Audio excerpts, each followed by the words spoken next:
आहे. तर आज आपण बघूयात की प्रेग्नन्सीमध्ये ऍक्च्युली वेट गेन झालं किती पाहिजे.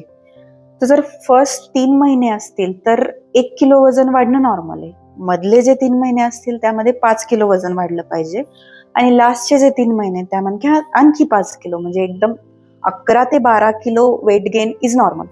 आता त्यात पण जर रॅपिडली वेट गेन होत असेल, म्हणजे की लास्टच्या महिन्यांमध्ये दर आठवड्याला अर्धा अर्धा किलोनी वेट वाढतंय किंवा दर महिन्याला 2 किलोनी वेट वाढतंय, हे साईन असू शकतं प्री इक्लाम्शियाचं. प्री इक्लाम्शिया म्हणजे तुमचा बीपी अचानकही वाढू शकतो.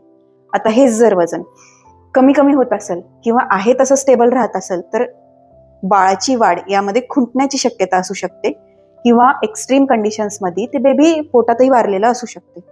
पण ही झाली एक्स्ट्रीम कंडिशन. आता यामध्ये सुद्धा जर नॉर्मल बीएमआयची पेशंट असेल, नॉर्मल बीएमआयची वुमन असेल, तर तिचं वजन 11 ते 16 किलोच्या मध्ये वाढलेलं असू शकते. ती पेशंट जर अंडरवेटच असेल तर ते वजन 16 किलोपर्यंत 18 किलोपर्यंतही वाढलेलं असू शकते.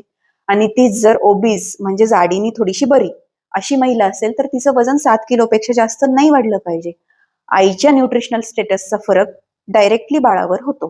त्यामुळं हेल्दी खा, वजनावर लक्ष ठेवा आणि काळजी घ्या.